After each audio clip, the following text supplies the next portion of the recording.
Hello friends, good morning. আশা করছি তোমরা সকলেই ভালো আছো, আমিও খুব ভালো আছি। তো আজকে ভিডিওটা একদম বিছানা থেকে শুরু করেছি। তো তারপরে আমি চলে গেছি মেয়েকে চেঞ্জ করি, মেয়ের সমস্ত কিছু ধুয়ে পরিষ্কার করে আমি এখন রোদ্দুরে মেলে দিচ্ছি। আর সকাল সকাল উঠেছি, তাই একটু তাড়াতাড়িও আছে, তাই না? আজকে কি হয়েছে জানো বন্ধুরা? চলো তোমরা ভিডিওটা দেখো, একদম কেউ স্কিপ করে যাবে না। স্কিপ করলে আজকে কী কাণ্ড হয়েছে তোমরা কেউ কিন্তু জানতে পারবে না।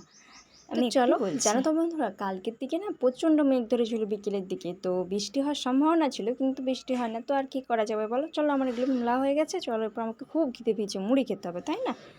দেখি মুড়ি কি দিয়ে, দেখো বন্ধুরা, একটা বড় চপ পেয়ে গেছি, শসা পেঁয়াজ তার সাথে কলাই বীজ দিয়ে মুড়ি খেয়ে নিলাম ঝটপট করে। তারপরে মাকে একটু হেল্প করার জন্য আমি চলে এসেছি সবজিটা কেটে দেবো মাকে।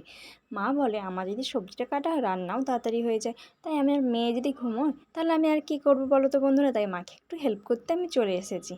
তো চলো, আমি প্রথমে কেটে নিলাম ঝিঙেটা, যেটা বলবো বলছিলাম বন্ধুরা, আজকে না আমাদের পুকুরের কত বড় মাছ মরে গেছে জানো? সেই মাছটা এতটাই বড়, তার পেটে এত ডিম ছিল। সেই মানে কি বলবো, ওটা রাখা হয়েছিল একটা বড় কাজের জন্য।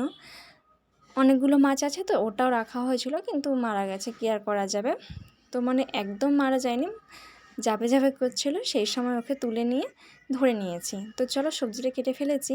মাকে এখন আমি, বাবা বাজার থেকে নিয়ে এসেছিল সজনে শাক, সেটাই আমি এখন বেছে দিচ্ছি। দেখো মাছটা তোমাদেরকে আমি দেখাই। এই দেখো বন্ধুরা, মাছটা এখন বাপি মানে বেছে দিচ্ছে, আঁশগুলো একটু ছাড়িয়ে ভালো করে কেটে দেবে। আমি আর মা সেরকম মাছ কাটতে পারি না, এত বড় মাছ একদমই কাটতে পারবো না, তাই বাপি একটু হেল্প করছে আমাদের। দেখেছো বন্ধুরা, এত বড় মাছটা ছিল, মরে যাবে মনে হচ্ছিল, কিন্তু তারা কি ধরে নিয়েছে। চলো বাপি এখানে মাছটা কাটতে থাকুক, আমি একটু স্নান করে আসি।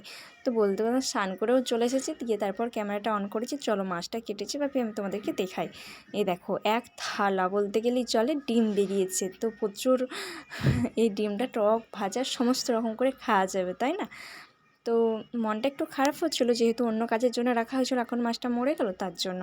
কিন্তু কোনো সমস্যা নেই, খেতে তো পেয়েছি, একদম নষ্ট তো হয়ে যায় না। তো মনটা আবার ঠিক করে নিয়েছি। তো বন্ধুরা, ভিডিওটা কেমন লাগলো? যদি ভালো লেগে থাকে লাইক কমেন্ট শেয়ার করে দিও। টাটা বাই বাই, দেখা হচ্ছে পরের ভিডিওয়ে।